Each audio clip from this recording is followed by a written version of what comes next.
میں انڈونیشیا ایک جگہ وزٹ پہ گیا تو ایک وائس چانسلر نے مجھ سے کہا کہ میں نے پاکستان سے پڑھا ہے, آپ لوگ بہت پیچھے رہ گئے. ملائیشیا میں مجھے جانے کا اتفاق ہوا تو وہاں کے لوگوں نے جو بڑی بڑی پوزیشنز پہ بیٹھے ہیں انہوں نے پاکستان سے پڑھا ہے. مالدیپ کے ایک منسٹر سے ملاقات ہوئی, اس نے کہا میں نے پشاور سے پڑھا ہے, کوئی لاہور سے پڑھا ہے. تو ہم آج سے پہلے ان ساؤتھ ایشین کنٹریز میں, ساؤتھ ایسٹ ایشین کنٹریز کے اندر پاکستان کی ایجوکیشن کی اہمیت ہی بہت, لوگ یہاں پڑھنے آیا کرتے تھے اور وہ ممالک بہت پیچھے تھے. اب ہم ان سے بہت پیچھے رہ گئے ہیں, تو آج بھی ہمارے پاس پوٹینشیل کی کوئی کمی نہیں ہے. میں ایک اسکول وزٹ پہ گیا تو اسکول کے ٹیچر نے مجھ سے کہا میں آپ کو ایک پاکستانی اسٹوڈنٹ سے ملاتی ہوں. ٹھیک ہے. اس پاکستانی اسٹوڈنٹ سے میں ملا کہ مجھے کوریا کے ایجوکیشن سسٹم بتاؤ. تو پاکستانی اسٹوڈنٹ جو تھا وہ 1.5 سال پہلے کراچی سے وہاں گیا ہے, 9 کلاس اس نے یہاں سے پڑھا. میں نے اس سے پوچھا کیا فرق محسوس کیا؟ کہتا بہت فرق ہے. پاکستان میں روٹ لرننگ ہے, میمورائزیشن ہے, یہاں پہ ہر چیز پریکٹیکل ہے, انڈرسٹینڈنگ پہ فوکس ہے. یہ تو ایک چیز. اب وہ بچہ کورین زبان نہیں جانتا لیکن پاکستان سے زیادہ میتھمیٹکس وہاں سمجھتا ہے, پاکستان سے زیادہ سائنس وہاں سمجھتا ہے, کیونکہ ان کے ٹیچنگ میتھڈ میں ایک فرق ہے. کمٹمنٹ کا مظاہرہ آپ دیکھیں, اس بچے نے یہ بتایا کہ جب یہاں ہائی اسکول کا اینول ایگزام ہوتا ہے, ایک ٹیسٹ ہوتا ہے, انٹری ٹیسٹ ہوتا ہے یونیورسٹی میں ایڈمیشن کے لیے, تو جس دن یہ ٹیسٹ ہوتا ہے وہ دن ڈیسائیڈ ہے, اس دن کوئی جہاز اس وقت ٹیک آف نہیں کرتا, کوئی جہاز اس وقت لینڈ نہیں کرتا, اس کے اطراف کے اسکول سارے بند رہتے ہیں, کیونکہ وہ اس ٹیسٹ کے دوران کسی طرح کا کوئی شور سننا نہیں چاہتے. ارے واہ کیا بات یہ ہے گورنمنٹ کی کمٹمنٹ. تو آج ہم کہتے ہیں کہ جن ملکوں نے اتنی جلدی اپنی اکانومی ٹھیک کر لی ہے, دیگر چیزیں ٹھیک کر لی ہیں, تو اس کی بنیاد ایجوکیشن ہے, اور اس ایجوکیشن میں آپ آؤٹ ڈیٹڈ ایجوکیشن نہیں دیں گے. آپ وقت کے مطابق اپنے آپ کو جو ہے اس کے حساب سے اپنے آپ کو امپروو کریں گے, اور ساتھ میں گورنمنٹ کی سطح پہ آپ کمٹمنٹ کا مظاہرہ کریں گے, تو پاکستان بھی 2-4 سال میں چینج ہو جائے گا. یہ کوئی پرابلم نہیں ہے. اچھا, پاکستان کے ایجوکیشن کا سسٹم مختلف اس حوالے سے کہہ لیں کہ کوالٹی کے حوالے سے بھی اور لٹریسی کے حوالے سے بھی باقی دنیا سے بہت پیچھے ہے. پیچھے ہونے کی وجوہات تو بہت ساری ہیں, لیکن پیچھے کیا ہے؟ پیچھے یہ ہے کہ اس وقت ہم ایک چوتھے صنعتی انقلاب سے گزر رہے ہیں, اور دنیا اپنے نصاب کو, کریکلم کو اس کے مطابق چینج کر رہی ہے. ہم ابھی اس دور میں بہت پیچھے ہیں. تو پاکستان کا جو اوورال سارا سسٹم ہے, اس کے اندر پہلے بھی کئی دفعہ بات ہوئی ہے کہ ہمارا کریکلم ہو, ہمارے ٹیچرز ٹریننگ کا نظام ہو, ہمارے اسکول کا سسٹم ہو, بچے کی پروگریس ہو, لینگویج میں ہو, میتھمیٹکس میں ہو, سائنس میں ہو, ان تمامی ایریاز میں ہم باقی دنیا سے بہت پیچھے ہیں. بلکہ ہم ساؤتھ ایشین کنٹریز کو اگر کمپیئر کریں تو ہم ان میں بھی سب سے پیچھے ہیں. اب یہ امپروو کیسے ہوگا؟ اگر آپ اس کو کمپیئر کریں صرف ساؤتھ ایشین کنٹریز کے ساتھ, تو ہم بار بار اس پہ بات کرتے ہیں کہ پاکستان میں آؤٹ آف اسکول چلڈرن کتنے ہیں, لیکن جب ہم یہ دیکھیں کہ کتنے ایسے اسٹوڈنٹس ہیں جن کو یونیورسٹیز میں ہونا چاہیے تھا اور جن کی ایج 18 سال سے لے کے 24 سال تک کی ہے, تو آپ حیران ہوں گے اس بات سے کہ پاکستان کے صرف 8.5% بچے ہیں جو ہائر ایجوکیشن کی طرف جاتے ہیں. بنگلہ دیش میں اس سے ڈبل سے بھی زیادہ تعداد ہے, اور باقی دنیا میں اس سے زیادہ ہے. تو ہم اس وقت ٹیکنالوجی کے اس دور میں جب ہمیں بہت آگے ہونا چاہیے, تو ہم ٹیکنالوجی ہمارے نصاب کا پارٹ نہیں ہے, یہ ایک گیپ ہے. لٹریسی ریٹ ہمارا کم ہے K-12 میں, وہ ایک گیپ ہے. اور ہائر ایجوکیشن میں بھی ہم بہت پیچھے ہیں لٹریسی میں, یہ بھی ایک گیپ ہے. اور جو ہمارا کریکلم ہے وہ آؤٹ ڈیٹڈ ہے, یہ بھی ایک گیپ ہے. تو یہ وہ ایریاز ہیں جس میں تو میں نے کیونکہ پڑھا بھی ہے, میری اسکولنگ وہاں کی ہے, تو جب میں وہاں پہ جو آکسفورڈ کی کتابیں پڑھ رہی تھی, جب میں پاکستان واپس آئی تو جو کلاسز میں وہاں پہ پڑھ چکی تھی, وہ بکس پڑھ چکی تھی, وہ میں نے یہاں کر بعد میں پڑھی.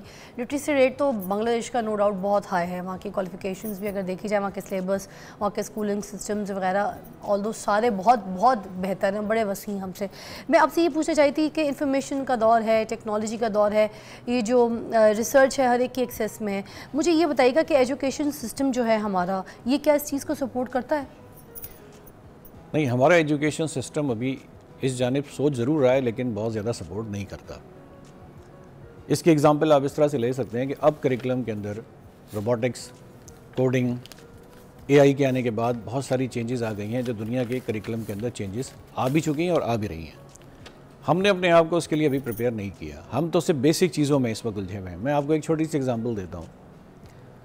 ابھی لاسٹ ویک, ایک ہفتے پہلے میں ساؤتھ کوریا گیا ہوا تھا, اور ساؤتھ کوریا کے حوالے سے آپ کو یہ علم ہونا چاہیے کہ اس وقت دنیا میں بہت تیزی سے ترقی کرنے والے ممالک میں وہ شامل ہے.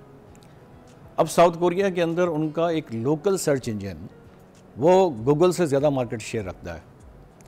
انہوں نے اپنے ایجوکیشن سسٹم کو ٹیکنالوجی کے ساتھ اس طرح سے انٹیگریٹ کیا ہوا ہے کہ اب جب ان کے اسٹوڈنٹس یونیورسٹیز سے اور اسکول سے نکل رہے ہیں تو ان کی لوکل کمپنیز جو ہیں وہ دنیا بھر کی جو بڑی کمپنیز ہیں اس کے ساتھ کمپیٹ کر رہی ہیں. ہمارے ایجوکیشن سسٹم کے اندر ابھی ٹیکنالوجی اس طرح انٹیگریٹ نہیں ہوئی ہے.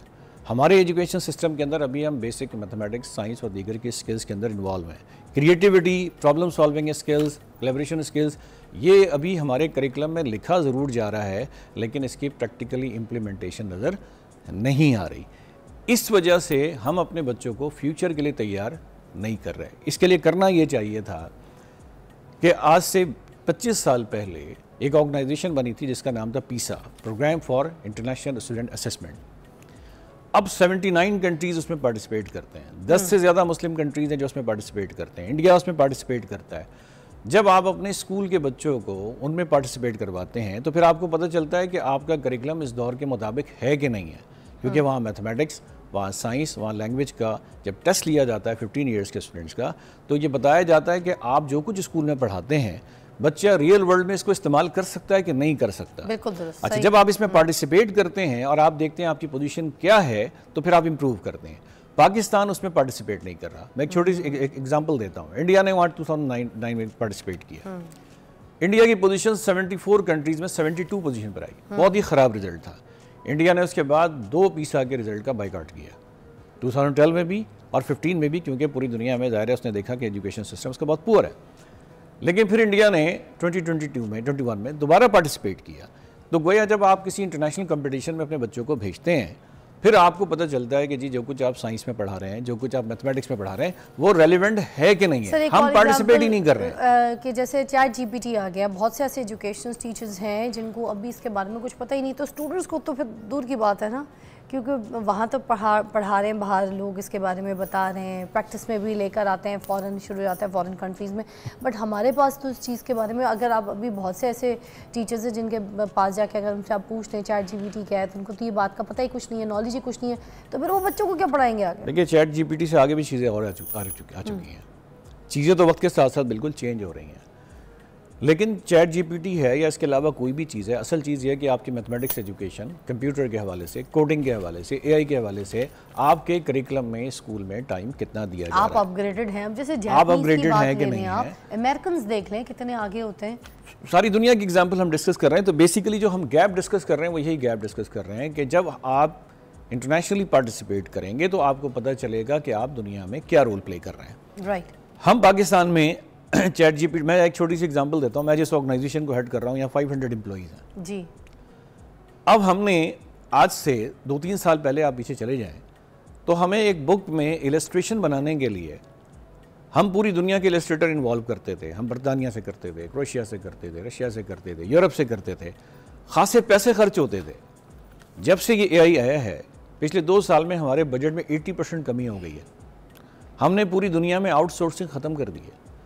ہم ٹوٹلی اس کو اے آئی کے ذریعے مینیج کر رہے ہیں. وہ السٹریشن جو ہیومن بینگ کے بغیر پاسبل نہیں ہوتا تھا، کاسٹ اس نے 80% کم کر دی ہے، ٹائم اس نے بڑھا دیا ہے، کوالٹی امپروو ہو گئی ہے. تو اس کا مطلب ہے اگر آپ آج بزنس بھی کرنے جا رہے ہیں، ایجوکیشن میں بھی ہیں، بک بھی لکھ رہے ہیں، تو ایسے ٹول آ چکے ہیں کہ جس نے آپ کا ٹائم اتنا کم کر دیا ہے کہ جس کے نتیجے میں آپ کی پروگریس بڑھ گئی ہے. بے شک. آپ ایک چھوٹی سی ایگزامپل اور لیجئے کہ جب شروع میں دور تھا ہمارا تو کپڑے لوگ ہاتھ سے بنایا کرتے تھے. پھر مشین آ گئی، اس نے جا کے اس کی پروڈکشن اور تیز کر دی.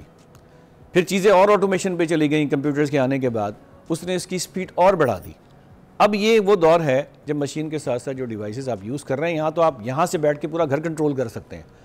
آپ اپنے فریج کا پورا ٹیمپریچر کنٹرول کر سکتے ہیں، اے سی کنٹرول کر سکتے ہیں. تو اب جو جنریشن ہماری ہے جس کو ہم جنریشن زی اور جنریشن الفا کہتے ہیں جو آج ہے، یہ تو وہ جنریشن ہے جو اتنے سائنٹیفک دور سے گزر رہی ہے کہ اس دور کے اندر تو چیزیں بہت زیادہ آٹومیشن پہ چلی گئی ہیں. تو سوال میرا سر یہی بنتا ہے کہ کیا ٹیکنالوجی کے اس انقلاب کے بعد ہمارا پاکستان جو ہے اس ایجوکیشن سسٹم سے فائدہ اٹھا سکے گا؟ نہیں، فائدہ کمٹمنٹ اگر ہوگی تو کیوں نہیں اٹھا سکے گا. آخر پاکستان کے جو لوگ پرائیویٹ سیکٹر میں کام کر رہے ہیں وہ دنیا بھر میں کمپیٹ کر رہے ہیں نا. خود اگر آپ ہماری ایگزامپل لے لیں تو ہم دنیا کے 17 کنٹریز میں اسکولوں کے لوگوں کو ٹریننگ دے چکے ہیں. ہم تو پاکستانی آرگنائزیشن ہے. تو ہم اسے بہتری کی امید رکھیں. اس کا مطلب ہے پاکستان کے لوگ دنیا بھر میں ڈیلیور کر رہے ہیں، لیکن امپیکٹ اس وقت آئے گا جب پبلک سیکٹر میں اور گورنمنٹ سیکٹر میں اس کے اندر بہت زیادہ کمٹمنٹ ہوگی، تو پھر آپ یہ چینج بہت جلدی دیکھ سکیں گے. اصل میں اس میں ریسورسز کے معاملات نہیں ہیں، اس میں صرف کمٹمنٹ کے ایشوز ہیں. اگر وہ کمٹمنٹ ہوگی تو پاکستان کے پاس کس اسکل کی کمی ہے. میں آپ کو ایک چھوٹی سی ایگزامپل ڈسکس کرتا ہوں. میں انڈونیشیا ایک جگہ وزٹ پہ گیا تو ایک وائس چانسلر نے مجھ سے کہا کہ میں نے پاکستان سے پڑھا ہے، آپ لوگ بہت پیچھے رہ گئے. ملائیشیا میں مجھے جانے کا اتفاق ہوا تو وہاں کے لوگوں نے جو بڑی بڑی پوزیشن سے بیٹھے انہوں نے پاکستان سے پڑھا ہے. مالدیو کے ایک منسٹر سے ملاقات ہوئی، اس نے کہا میں نے پشاور سے پڑھا ہے، کوئی لاہور سے پڑھا ہے. تو ہم آج سے پہلے ان ساؤتھ ایشین کنٹریز میں، ساؤتھ ایسٹ ایشین کنٹریز کے اندر پاکستان کی ایجوکیشن کی اہمیت تھی بہت. لوگ یہاں پڑھنے آیا کرتے تھے اور وہ ممالک بہت پیچھے تھے. اب ہم ان سے بہت پیچھے رہ گئے ہیں. تو آج بھی ہمارے پاس پوٹینشیل کی کوئی کمی نہیں ہے، ریسورسز کی ہمارے پاس کمی نہیں ہے. ہمیں ضرورت جس بات کی ہے وہ کمٹمنٹ کی ضرورت ہے. اگر کمٹمنٹ ہوگی تو وہ ہو جائے گا. میں ایک اور مثال آپ کو یہاں بلکہ دیتا ہوں. دیکھیے یہ جو ٹیکنالوجی ہے، یہ ٹیکنالوجی کس بنیاد پر ہے؟ اس کی جو بالکل بنیاد ہے نا وہ الگوریتھم کہلاتا ہے. ایسے ہی ہے. میں یہاں آڈینس کو ایک بڑی انٹرسٹنگ انفارمیشن دیتا ہوں. الگوریتھم کیا چیز ہے؟ جیسے یوٹیوب کا ہوتا ہے، فیس بک کا الگوریتھم ہوتا ہے. کا ورڈ آیا کہاں سے اور آیا کب ہے؟ یہ الگوریتھم کا ورڈ جو ہے نا 12ویں صدی میں آیا ہے. اچھا. لیکن آیا کیسے ہے؟ یہ آڈینس کے لیے بہت انٹرسٹنگ بات ہوگی. یہ آپ کی 9ویں سینچری میں الخوارزمی کے نام، الخوارزمی کا مطلب الگوریتھم ہے. اچھا. ابو موسیٰ الخوارزمی. اچھا. یہ خوارزم کا یہ وہ فرد ہے جو الجبرا کا بانی ہے. اچھا. یہ وہ فرد ہے جس کے نام کو لیٹن ورڈ میں الگوریتھم کہتے ہیں. اچھا. اور الگوریتھم جو پروسیس یعنی اسٹیپ بائی اسٹیپ پروسیس ہے اس کو کرنے کے لیے، یعنی ایک مسلمان اسکالر جو 9ویں صدی کے اندر تھا، اس کے نام پہ یورپ نے اس کے انتقال کے 300 سال کے بعد اس کی کتاب کو ٹرانسلیٹ کیا. جہاں سے الجبرا شروع ہوا. University of Paris, university of Oxford کا جو کریکولم ہوتا تھا وہ ٹرانسلیٹڈ کام ہوتا تھا الخوارزمی کا. تو جس زمانے میں آپ ایجوکیشن میں آگے تھے، آپ سائنس میں آگے تھے، آپ ٹیکنالوجی میں آگے تھے، آپ کے آڈینس کو سن کے یہ بھی حیرت ہوگی کہ آکسفورڈ یونیورسٹی بننے سے 237 سال پہلے فاطمہ نامی ایک لڑکی نے مراکش میں دنیا کی پہلی یونیورسٹی بنائی تھی جس کا نام القرویین یونیورسٹی ہے، جو آج بھی ہے. جی بالکل. Grains book of world record کے اندر دنیا کی اولڈسٹ ڈگری اوارڈنگ یونیورسٹی کا جس چیز کو مقام حاصل ہے وہ مراکش کی یونیورسٹی ہے. تو جس دور میں آپ نے ٹیکنالوجی میں ترقی کی ہے، جس دور میں آپ نے سائنس میں ترقی کی ہے، وہ ایجوکیشن کی وجہ سے کی ہے. آج یورپ نے اس کو اڈاپٹ کر لیا ہے اور ہم نے اس کو پیچھے چھوڑ دیا، اور پاکستان نے تو بہت ہی پیچھے چھوڑ دیا ہے، جس کے نتیجے میں ظاہر ہے کہ ہم سیکریفائز کر رہے ہیں. سر مجھے کہتے ہیں نا، آپ اے آئی کا زمانہ ہے، آرٹیفیشل انٹیلیجنس کا زمانہ ہے. میں نے یہ اپنی آنکھوں سے پتہ ہے کیسے دیکھا. میں ابھی نیو یارک گئی ہوئی تھی تو میرا جانا ہوا فلوریڈا. وہاں جا کر میں نے ڈزنی ورلڈ دیکھا. اب وہاں پر آپ کا اگر وہاں پہ گزر ہوا ہو یا آپ نے کسی نے گوگل کیا ہو تو اگر آپ دیکھیں تو وہ جو اے آئی ہے وہ آپ اپنے آنکھوں سے ایسے دیکھتے ہیں کہ آپ کس زمانے میں بیٹھے. مطلب چلتا پھرتا آدمی سامنے جو ہے انہوں نے کمپیوٹر سے بنایا ہوا ہے، وہ غائب بھی ہو جاتا ہے، وہ آ جاتا ہے، کبھی یہاں ہمارے بیچ میں آ جاتا ہے، اور وہ آدمی ہے، عورت ہے. مطلب اس طریقے کی چیزیں ہم نے جو ہے نا ایکسپیرینس کی کہ میں یہ کہہ رہی تھی کہ ہم کدھر بیٹھے ہیں یار. مطلب ہر چیز اے آئی سے جو ہے وہ بنائی جا سکتی ہے. اس میں سیریس ہونے کی ضرورت ہے. میں آپ کو ایک ہفتے پہلے کی بات شیئر کرتا ہوں. ٹیکنالوجی اسی طرح کی میں نے بھی جا کے دیکھی. اچھا. یہ ڈزنی لینڈ میں نے جاپان میں بھی جا کے دیکھا. اچھا. جاپان والا بھی بڑا اچھا ہے. ڈزنی لینڈ میں نے وہاں بھی جا کے دیکھا. 1 ویک پہلے کوریا میں نے ٹیکنالوجی کا مظاہرہ یہ ہونڈائی جو کر رہی ہے وہاں بھی جا کے دیکھا. میں ایک اسکول وزٹ پہ گیا تو اسکول کے ٹیچر نے مجھ سے کہا میں آپ کو ایک پاکستانی اسٹوڈنٹ سے ملاتی ہوں. ٹھیک ہے. اس پاکستانی اسٹوڈنٹ سے میں ملا کہ مجھے کوریا کے ایجوکیشن سسٹم بتاؤ. تو پاکستانی اسٹوڈنٹ جو تھا وہ 1.5 سال پہلے کراچی سے وہاں گیا ہے. 9 کلاس اس نے یہاں سے پڑھا. میں نے اس سے پوچھا کیا فرق محسوس کیا؟ کہتا بہت فرق ہے. پاکستان میں روٹ لرننگ ہے، میمورائزیشن ہے، یہاں پہ ہر چیز پریکٹیکل ہے، انڈرسٹینڈنگ پہ فوکس ہے. یہ تو ایک چیز. اب وہ بچہ کورین زبان نہیں جانتا لیکن پاکستان سے زیادہ میتھمیٹکس وہاں سمجھتا ہے، پاکستان سے زیادہ سائنس وہاں سمجھتا ہے، کیونکہ ان کے ٹیچنگ میتھڈ میں ایک فرق ہے. کمٹمنٹ کا مظاہرہ آپ دیکھیں. اس بچے نے یہ بتایا کہ جب یہاں ہائی اسکول کا اینول ایگزام ہوتا ہے، ایک ٹیسٹ ہوتا ہے، انٹری ٹیسٹ ہوتا ہے یونیورسٹی میں ایڈمیشن کے لیے، تو جس دن یہ ٹیسٹ ہوتا ہے وہ دن ڈیسائیڈ ہے، اس دن کوئی جہاز اس وقت ٹیک آف نہیں کرتا. اچھا. کوئی جہاز اس وقت لینڈ نہیں کرتا. اس کے اطراف کے اسکول سارے بند رہتے ہیں کیونکہ وہ اسٹریس کے دوران کسی طرح کا کوئی شور سننا نہیں چاہتے. ارے واہ کیا بات. یہ ہے گورنمنٹ کی کمٹمنٹ. تو آج ہم کہتے ہیں کہ جن ملکوں نے اتنی جلدی اپنی اکانومی ٹھیک کر لی ہے, دیگر چیزیں ٹھیک کر لی ہیں, تو اس کی بنیاد ایجوکیشن ہے, اور اس ایجوکیشن میں آپ آؤٹ ڈیٹڈ ایجوکیشن نہیں دیں گے. آپ وقت کے مطابق اپنے آپ کو جو ہے اس کے حساب سے اپنے آپ کو امپروو کریں گے, اور ساتھ میں گورنمنٹ کی سطح پہ آپ کمٹمنٹ کا مظاہرہ کریں گے, تو پاکستان بھی 2-4 سال میں چینج ہو جائے گا. یہ کوئی پرابلم نہیں ہے. اچھا ایک بریک ہمیں درکار ہے, مگر میں بریک سے پہلے آپ کو کچھ کہنا چاہتی ہوں. شاہد وارثی صاحب, آپ جاپان والی ڈزنی میں گئے تھے, مگر سب سے بڑا ڈزنی جو ہے نا وہ امریکہ میں, وہاں پہ میں گئی تھی. میں امریکہ میں ڈزنی میں تو نہیں گیا تھا, لیکن امریکہ کے جتنے بڑے بڑے انسٹیٹیوشن ہیں 15 اسٹیٹس کے اندر, ان سب کو میں وزٹ کر کے آ چکا ہوں, اور جو امریکہ کی اولڈسٹ ادارے ہیں جو کریکلم دیگر پہ کام کر رہے ہیں وہاں پہ 15 اسٹیٹس میں گئے. ٹھیک ہے.